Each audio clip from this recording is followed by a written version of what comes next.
Well, hi guys, it's me. I made some yogurt. Listen, this is an updated demo on how to select the sky for altering the sky. Okay, so here's what I'm gonna do. Hang on. Present. Oh, here it is. Present photo P. Okay, I'm gonna do as quick as I can. All right, so I got a picture open. Isaiah took this one. Okay. Now, all right. First off, I hate it when it's really small. You just can't do nothing with something small. Okay, your hand tool moves it around. Zoom tool. All right, first things first. I'm going to go up here where it has a magic wand, the third one down. And I'm going to go to a quick selection. Okay.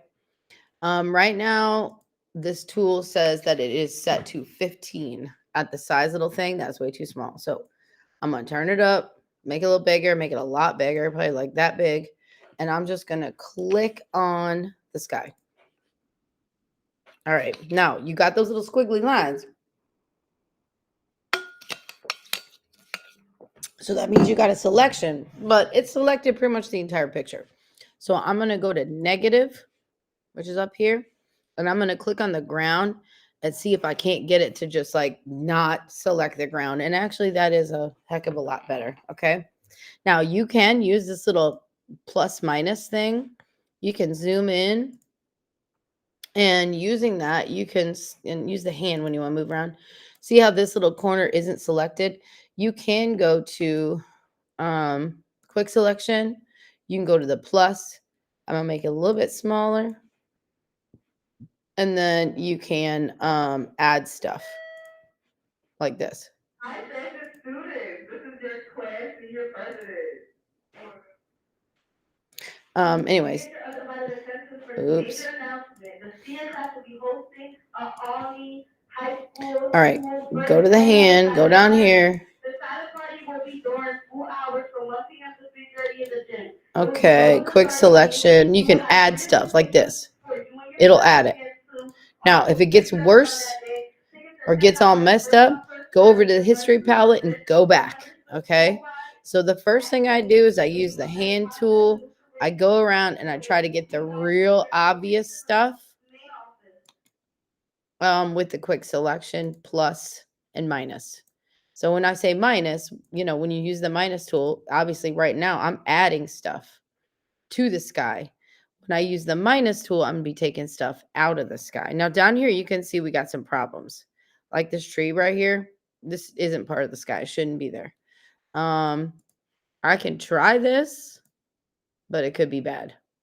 I went to negative. I clicked on the tree. I don't think it's doing anything for me. All right. Now, when you get to this phase where you're like, okay, I don't think I can fix anything else with this tool, and then you're going to go to select refine edge. Now, this is where it starts to get hard. All right. Now we got these two split screens, right?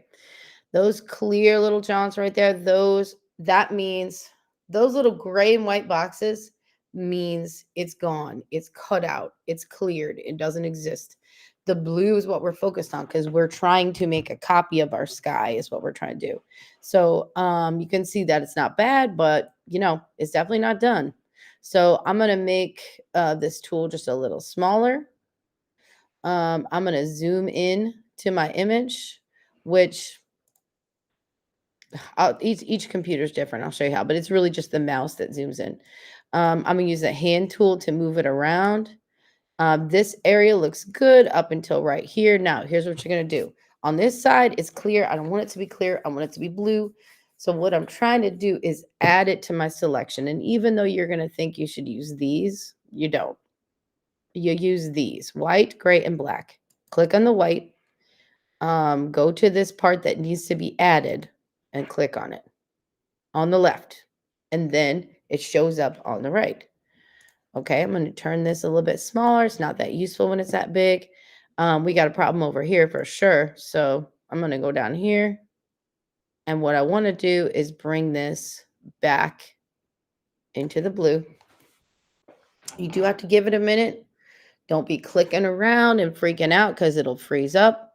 That was white. Now, gray. What's gray? Gray is going to be kind of a hazy selection tool that works best with things like trees, puppy dogs, stuff like that.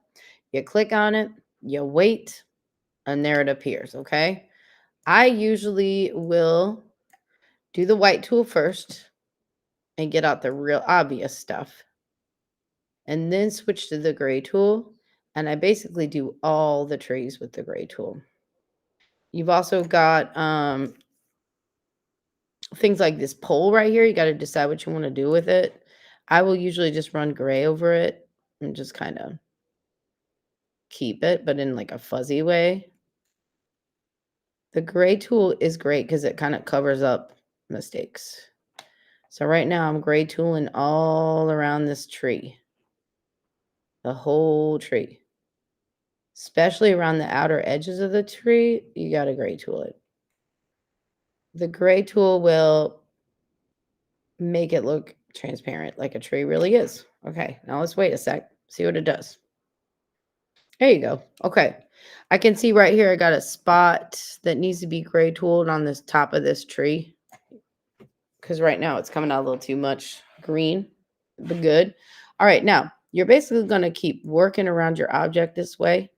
I can see I got a problem right here. This part needs to be white, meaning, and you need to use the white tool to bring the blue back. All along here, I would probably use the gray tool along the entire edge like this of any kind of trees. Okay. And then we got a figure, which is why I chose this one because it's going to be an added challenge. I would reduce the size of this thing, zoom way in, and here's what I think is not good here is that this space between the arm and the leg, I think you really need to see it or it's not going to look like a normal human. There are tools that have square edges that are more like lines, which, you know, might be useful for all kinds of things. And you can even change the angle of the tool by turning this thing. If you need a straight line that goes a certain direction, you can make that with this tool. I think I actually made it just a little bit too small. Okay, so I'm going to try to get inside here. Oh, wait, shoot. Maybe I shouldn't be using the gray. Maybe I should be using the white. Let's see. Yeah, I'm going to switch to white because I want to completely get rid of this part. Okay. As best you can. And now you can use the two different tools back and forth. So give it a minute. Okay. So now I'm going to go to black, which I think is the first time I've used it. And I can refine this edge right here with black, which means I am going to put it back into the clear part of the selection. Take it out of the sky. Now, there is kind of a cheater's way.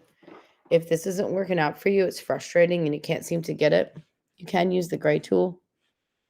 You can just go back to gray, go back to circle, and you can fuzz the edges just a little. And it might just like be less obvious that it's not perfect, which, you know, is fine. There we go. Gray, gray.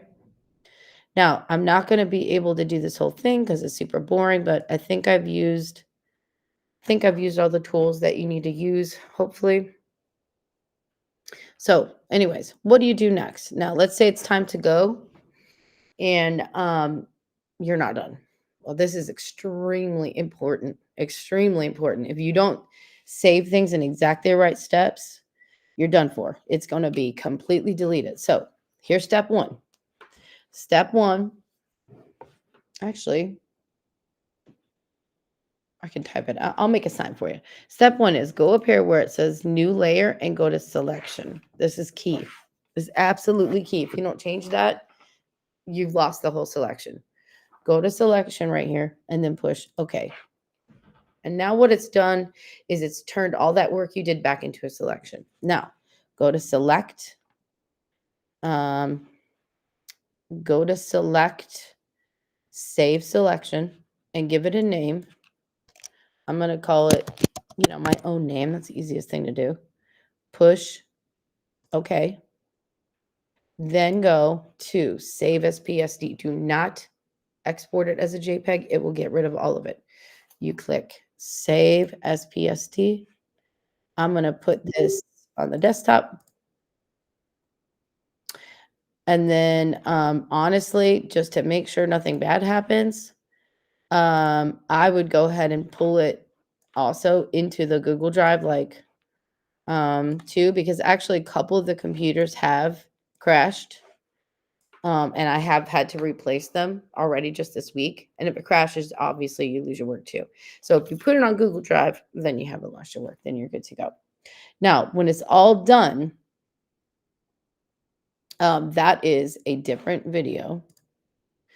So I will make a part 2 to this video and put it in there. All right.